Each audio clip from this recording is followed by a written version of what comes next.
So I was watching a video and it was of a man yelling at his wife's father.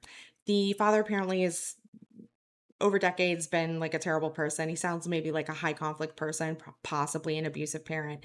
And so the husband gets on the phone with the dad and starts reading him the riot act. One of the things he said jumped out at me because it's something that normal people believe that is actually not true. So it's true for normal people. It is not true for high conflict people or abusers. The guy says to the dad, he says, it honestly takes less energy to be kind and loving over being a hateful asshole. I hope you choose not to be an asshole. And this is something that I don't, normal people or victims of abuse are not aware of. But if you have a high conflict person or you have like an abuser, it is not enervating to them to be in these high conflict dynamics. It is to a healthy person, it is to a victim. That's why so many victims end up caving to the abusers. And these systems of coercive control become more and more controlling because as you give up more ground to the abuser, they have more control over you. And the reason why is because at some point, the victim's like, they just want to get it over with. They're just emotionally, spiritually, energetically, whatever, exhausted, even physically exhausted, right? Like the abuser won't even let you sleep. So it's this war of attrition on your energy, on your emotional state, on your even ability to think. And at some point, it's like the victims will just say anything to get it over with. Well, isn't it interesting that that's what people who engage in torture do? They will torture some POW, prisoner of war, and get them to say whatever it is that they want. And then they go out, to the public and say, see, we were right. They're a terrorist. They're a bad person. They admitted to it, right? How many victims of abuse are being terrorized at home and then getting terrorized into admitting things that aren't true? And then every little time you do that to make it stop, they gain more control and more ground over you and your life. And not just from a physical standpoint, but you feel as if you've given them that ground because it was because you agreed to it, right? That's why so many times, so often, it isn't enough for the abuser to just harm you. They gotta make you they gotta make you say that you deserved it. They gotta make you agree with them. So anyway, yeah. So when you're dealing with high conflict people, you gotta understand it's like a dark distortion version of the extrovert introvert dynamic. And classically, we understand that introverts, they replenish by being by themselves, and getting to just be themselves, whereas extroverts replenish themselves by being in people because they're living their best lives, they're getting to be exactly who they are. As someone who's on the autism spectrum, I'm like, they're not masking, they're doing whatever it is they want whenever they want, and it is very empowering to them. So that is how an extrovert refills their battery, being around people. They want to be around them all the time. uh Abusers and high conflict people, they fill their batteries with other people, not out having fun time like a regular extrovert. They are filling their battery with other people through their obedience, their compliance, their misery, their pain, through their sadness, their frustration. Oh, I feel better about myself because I powered over you and you cowered in fear and submission. Dopamine hit for them. That's empowering to them. It's not tiring to them. So when people say stuff like, what this guy say? Um, it honestly takes less energy to be kind and loving over being an asshole. Yeah, for a healthy person, not for these people. I also,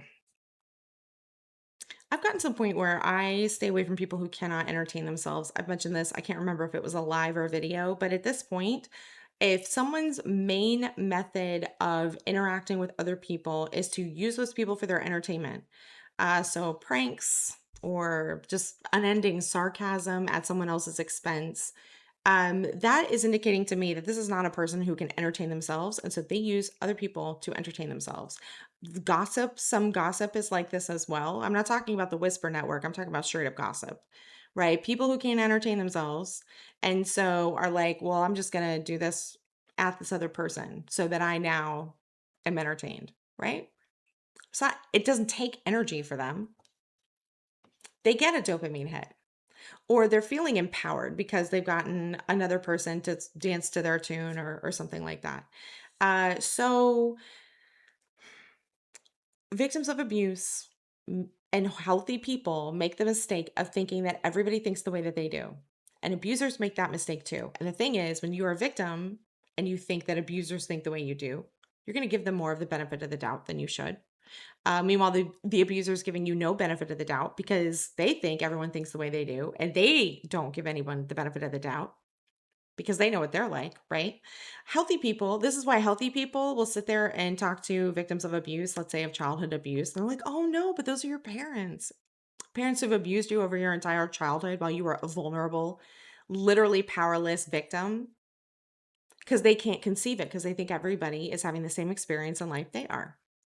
So when you hear stuff like, oh, it takes less energy to be an asshole for a normal person, yeah. For someone who's not a high conflict person, yeah. So I'll give you an example. My dad used to make me and my brother stand in the corner. I was like, so if he wasn't feeling like beating us up yet, he wanted to know that he was beating up the right person, so that he was assaulting the right child. So he would make us stand in the corner until one of us admitted to whatever it was, and then you got beat. And I figured out like, oh, I don't. Doesn't matter if I did it. Doesn't matter if I didn't do it. I'll stay in this corner all day because I didn't. I was tired of getting beat. But the mind game, right, to get us to that point. And so my brother, he would get to what he just wanted to get it over with. That high tension, that staring at the wall in the corner for hours. Maybe it wasn't hours. When you're a kid, time is longer, feels longer than it is. It didn't feel reasonable though. But anyway, so my brother, he would admit to doing stuff he didn't do. And he'd admit doing stuff he did do. Um, and so once my dad felt he had like that permission, like that he was, going after the right part, he absolutely would beat the shit.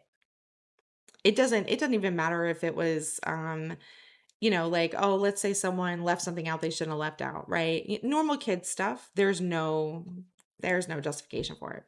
It's a conversation, it's consequence. It's not, I'm going to, back in the day, they'd say tan your hide, which is, I'm so angry and I want to take out my anger out on you until I feel better, is what those people were doing.